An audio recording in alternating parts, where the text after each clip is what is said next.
Hey, what up, everybody? Stevie Breach coming to you. We're rolling off to the post office. I could just give this the freaking mailman parked right there as I'm driving out of my driveway.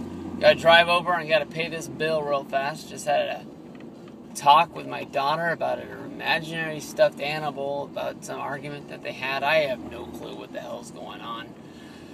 Basically, I don't know, I should be pretty hyped. Pretty excited. I know last week I put up a video just basically saying how I wasn't that thrilled to watch Monday Night Raw, and that was one of the nights that I had to work. And then I came home after the show, and even though I didn't know anything that happened, I just didn't want to sit through watching 3 hours of Raw, and here I am. I already worked. Today I had the morning shift, filling in for the boss today, and, you know, I should be ecstatic that, you know, for one of the few times out of the year, I can watch Monday Night Raw live. Yeah. And I don't think I really want to. You know, Monday Night Raw isn't shown live using the cable that I have. I use AT&T broadband or something like that. I know it's AT&T. Oh, Uverse. That's what I have. And the USA channel was dropped. I guess it was last year, when before I came back to cable. They only have one USA Network channel now. They don't have a West Coast and an East Coast one. They just have the one. So in order to watch this, I have to wait until 8. Is basically what time I would have watched it if I went to work and worked the later shift anyways. So in order to watch it live, I have to sit in front of my computer for 3 hours. You know, it's pretty uncomfortable, not a fun situation going on there. But I can remember, you know, when a 3-hour Monday Night Raw was an event. Because it's not a TV show anymore. This is a freaking event. You have to plan this out around your day to find a time that you have 3 hours in order to, you know, to watch a show. I know if it's a pay-per-view, and the pay-per-views for the last, you know, few parts, they haven't been really, you know, stacked to say that, you know, it's, you know, easy to say you want to do it, but a lot of us sit down, we all watch the pay-per-views, whether if it's, you know, Survivor Series, Night of Champions, SummerSlam. If it's one of the more important ones, it's something that you want to watch because you don't want to miss it in case anything really does happen. But with this Monday Night Raw tonight, you know, what is really the big deal? I mean, what's going to happen to just say, like, oh, shit, I don't want to miss this. You know, we're messing with a Orton versus Cena feud. It seems like everybody in the world already knows what the finish is going to be even before we've even seen the TLC pay-per-view. It seems like they're hyping us up to some sort of a match that is supposed to be on paper one of the biggest matches and most significant in the 50-year history of the WWE.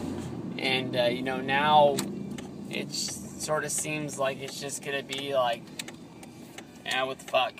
It's just TLC. I don't know. I'm not really excited about it. I'd rather, you know, be chilling out with my family watching a Christmas movie tonight than really watching wrestling. And I don't want to be the negative Nancy saying, like, oh, this shit sucks. And I understand that's basically what I'm saying. And I'm not going to say that, like, I will never watch WWE again. Like some people like to say in their videos. It's just that, you know, I don't know. I think I say this all the time, but the 3 hours of Monday Night Raw, you know, it seems like they're selling their soul to the USA Network because the USA Network asked them to give them 1 extra hour of TV. You know, it's fine if you want to do a draft special, or if you want to do, you know, a big return like The Rock's birthday. That was a 3-hour Raw. Maybe a King of the Ring special. If you do, like, you know, 1 3-hour Raw, like, maybe every quarter, like, you know, that's really all we need. You know, when they expanded to 3 hours, they said they were going to be, you know, getting fresh faces on TV. And, you know, they do have an awesome story up on WWE.com today about the, you know, the rookies of the year, you know, the 5 big rookies that have debuted. Might have been 6. Well, more if you count the Shield and the Wyatts as single guys, but I think they were put up there as teams, basically. But we've got those big names along the way. But I mean, like, do they really need 1 hour of TV a week? To get guys like Fandango, the Wyatt, the Shields. I didn't mean to put Fandango in there, but a lot of these matches that these guys are having, they're being put on pay-per-view. So it's not like there's anything special that they're putting anything on TV, just in order to get us to see it. I know that they've given us some debuts. Like the last debut was the Xavier Woods. I was a big, Consequences Creed fan when he was in TNA. I wasn't like, I'm going to go buy the next pay-per-view because he's on the show. But he was a guy that I looked at, that I sort of liked what he did. And when he was in WWE Developmental after getting released from TNA, I was kind of excited for the guy. And then he was, in there for so long.